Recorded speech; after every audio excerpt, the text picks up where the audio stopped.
Already 2 time meet பண்ணிட்டோம். Treat வேற தரேன்னு சொல்லியிருக்கீங்க. ஆனால் உங்கள் பேர் என்னன்னு சொல்லாமலே போகிறீங்களே என்று கேட்டார்.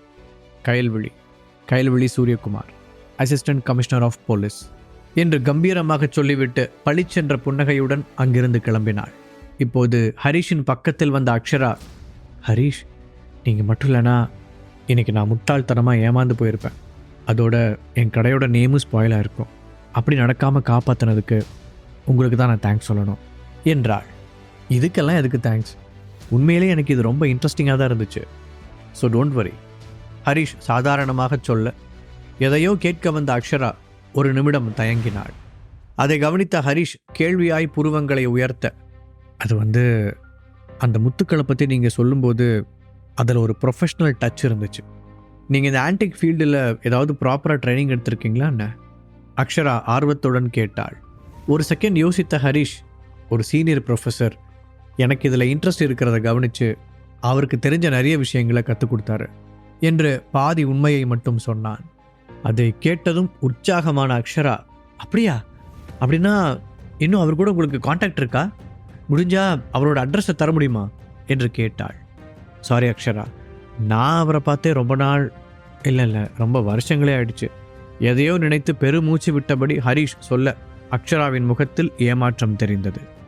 ஓகே, பட் நான் உங்ககிட்ட இன்னொரு ஹெல்ப் கேட்கலாமா என்றவள், Akshara fine jewellery and antics ஷாப்புக்கு கன்சல்டன்ட் ஸ்பெஷலிஸ்டாக உங்களை அப்பாயிண்ட் பண்ணணும்னு நினைக்கிறேன் என்று ஒரு வழியாக மனதில் இருந்ததை கேட்டுவிட்டாள்.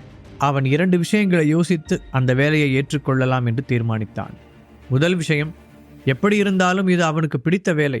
அண்ட் செகண்ட் திங், எப்போதாவது சந்தனா அவனிடம் என்ன வேலை பார்க்கிறான் என்று கேட்டால் சட்டென்று இதை காட்டிவிடலாம். ஒரே கல்ல 2 மாங்கா. இது கூட நல்ல ஐடியாவாக இருக்கே என்று நினைத்தவன், ஒர்க்கில் ஃப்ரீடமும் கொடுத்து போனஸாக சேலரியும் தரேன்னு சொல்கிறீங்க. யாராவது இப்படி ஒரு ஆஃபரை வேணான்னு சொல்லுவாங்களா? ஸோ இதை நான் அக்செப்ட் பண்ணிக்கிறேன் என்று சிரித்து கொண்டே கூறினான். அதை கேட்டதும் அக்ஷராவிற்கு ரொம்ப சந்தோஷமாகிவிட திரும்ப அவனுக்கு நன்றி கூறினாள். ஓகே அக்ஷரா, நான் ரொம்ப டைம் ஆகிடுச்சு, அப்புறம் பார்க்கலாம், ஏதாவது தேவைன்னா கால் பண்ணுங்க என்றபடி கிளம்பியவன் எதையோ நினைத்தது போல ஒரு நிமிடம் நின்றான். அவன் தயங்கி நிற்பதை பார்த்த அக்ஷரா, என்னாச்சு ஹரீஷ், ஏதாவது மறந்துட்டீங்களா? நீங்கள் கொண்டு வந்த பேங்கிள்ஸை நான் ஆல்ரெடி கொடுத்துட்டேனே என்றாள். அதில் நான் ரொம்ப வருஷம் கழித்து ஒரு வேலையில் ஜாயின் பண்ணியிருக்கேன். ஸோ எனக்கு சேலரியில் அட்வான்ஸ் மாதிரி ஏதாவது அமௌண்ட் தர முடியுமா என கேட்டான். ஷோர் ஹரீஷ், ஆக்சுவலி நீங்கள் எனக்கு பண்ண ஹெல்ப்புக்கு நான் முதல்ல அதை கொடுத்துருக்கணும் என்று சொன்னபடி தங்கள் கடையின் கேஷியரை அழைத்தாள். நோனோ, அது ஒரு ஃப்ரெண்டாக நான் உங்களுக்கு பண்ண ஹெல்ப்.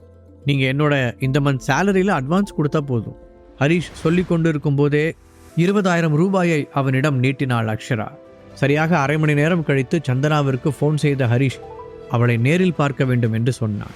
அந்த செம்மொழி பூங்காவிற்குள் நுழைந்த சந்தனாவின் கண்கள் ஹரீஷைத்தான் அவசரமாக தேடியது. தூரத்தில் வரும் சந்தனாவை பார்த்தவுடன் ஹரீஷ் உற்சாகமாக கையசைக்க சந்தனா அவன் பக்கத்தில் போய் உட்கார்ந்தாள். கொஞ்ச நேரம் எதுவும் பேச முடியாமல் இருவரும் ஒருவரையொருவர் பார்த்து கொண்டிருக்க சட்டென்று தன்னை மீட்டு கொண்ட ஹரீஷ் அவன் பின்னால் வைத்திருந்த பாக்ஸை எடுத்து அவளிடம் நீட்டினாள்.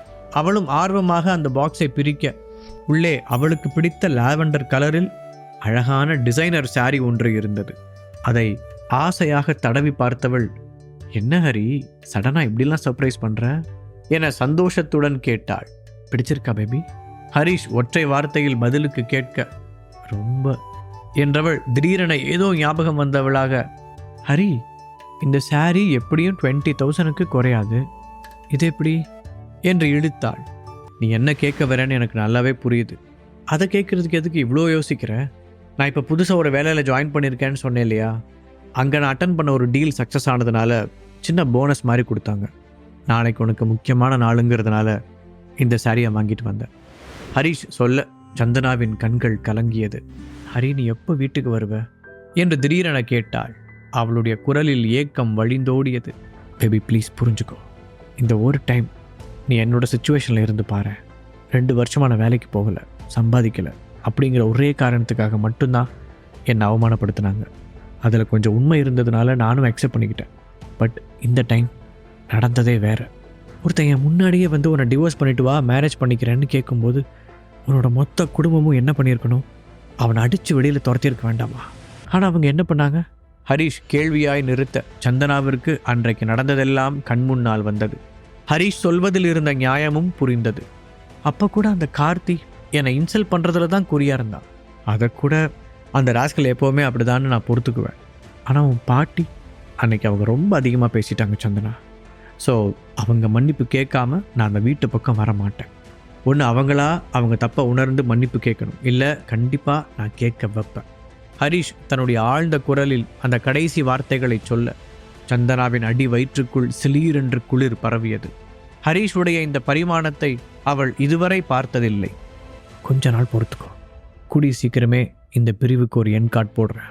ஹரிஷ் மூச்சு விடாமல் பேசி முடிக்க சந்தனாவிற்கு சரி என்று சொல்வதை தவிர வேறு ஆப்ஷன் இல்லை. நீ ஏதேதோ சொல்கிற, ஆனால் எனக்கு உன்னை பிரிஞ்சிருக்கிறது மட்டும்தான் ரொம்ப கஷ்டமாக இருக்குது. சரி பரவாயில்ல, ஒரு வகையில் நீ இப்படி இருக்கணும்னு தான் நானும் ஆசைப்பட்டேன். எப்படியோ நீ சொல்கிற மாதிரி சீக்கிரமாக ஒரு முடிவு வந்தால் சந்தோஷந்தான் என்றாள். சரி, நாளைக்கு என்ன ப்ரோக்ராம்? நீ தியான மீடியாவுக்கு போக வேண்டியிருக்குமா என்று தெரியாதது போல கேட்டான். ஆமாம் ஹரி, நாளைக்கு தியான மீடியாவில் ஒரு லைவ் ப்ரோக்ராம் ஃபிக்ஸ் ஆகிருக்கு. அதை ஏஜே கம்பெனி தான் சப்கான்ட்ராக்டில் எடுத்து நடத்த போகிறாங்க. ஸோ நான் காலையிலேயே அங்கே போகணும். அதோட தியான மீடியாவோட நாம் சேர்ந்து செய்ய போகிற ஃபஸ்ட்டு ப்ரோக்ராம்ங்கிறதுனால பாட்டியும் இன்னும் சில முக்கியமான ஃபேமிலி மெம்பர்ஸும் அங்கே வரப்போகிறாங்க. அதான் லைட்டாக டென்ஷனாக இருக்குது.